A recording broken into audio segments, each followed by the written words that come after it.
5 പുരുഷന്മാരോ 12 സ്ത്രീകളോ അടങ്ങുന്ന ഒരു സംഘത്തിന് ഒരു പ്രത്യേക ജോലി 78 ദിവസം കൊണ്ട് പൂർത്തിയാക്കാൻ കഴിയുമെങ്കിൽ 5 പുരുഷന്മാരും 12 സ്ത്രീകളും ഒരുമിച്ച് പ്രവർത്തിച്ചാൽ അതേ ജോലി പൂർത്തിയാക്കാൻ എത്ര സമയമെടുക്കും?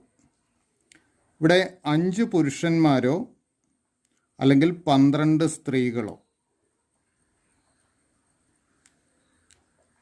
ഇവർ 2 ഗ്രൂപ്പാണ്. ഇതിലെ ഓരോ ഗ്രൂപ്പിനും ഈ 2 ഗ്രൂപ്പിനും 78 ദിവസം കൊണ്ട് ഒരു ജോലി പൂർത്തിയാക്കാൻ കഴിയും. അതായത് 5 പുരുഷന്മാർ മാത്രം പണിത് കഴിഞ്ഞാൽ 78 ദിവസം കൊണ്ട് ആ ജോലി തീരും. അല്ലെങ്കിൽ 12 സ്ത്രീകൾ മാത്രം പണിതാലും 78 ദിവസം കൊണ്ട് ആ ജോലി തീരും. അപ്പോൾ ഒരു ദിവസം ഈ 5 പുരുഷന്മാരെടുക്കുന്ന ജോലിയും 12 സ്ത്രീകൾ എടുക്കുന്ന ജോലിയും തുല്യമാണ്. അതുകൊണ്ടാണ് 2 ഗ്രൂപ്പിനും ജോലി പൂർത്തിയാക്കാൻ 78 ദിവസം, ഒരേ ദിവസങ്ങളുടെ എണ്ണം സെയിമായി വന്നത്. അപ്പോൾ ഒരു ദിവസം 5 പുരുഷന്മാരെടുക്കുന്ന ജോലിയും 12 സ്ത്രീകൾ എടുക്കുന്ന ജോലിയും തുല്യമാണ്.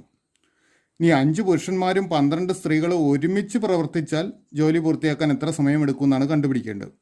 അപ്പോൾ 5 പുരുഷന്മാരെടുക്കുന്ന ജോലിയും 12 സ്ത്രീകൾ എടുക്കുന്ന ജോലിയും തുല്യമായതുകൊണ്ട് ഇവർ 2 കൂട്ടരെ ഒരുമിച്ച് ചെയ്തു കഴിഞ്ഞാൽ ഒരു ദിവസം ഇരട്ടി ജോലി ചെയ്തു തീരും.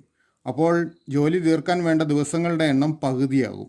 അതായത് 78ൻ്റെ പകുതി ദിവസങ്ങൾ മതിയാകും. 78ൻ്റെ പകുതി 39 ദിവസം കൊണ്ട് ജോലി ചെയ്തു തീരും. ശരി ഉത്തരം ഓപ്ഷൻ ബി 39.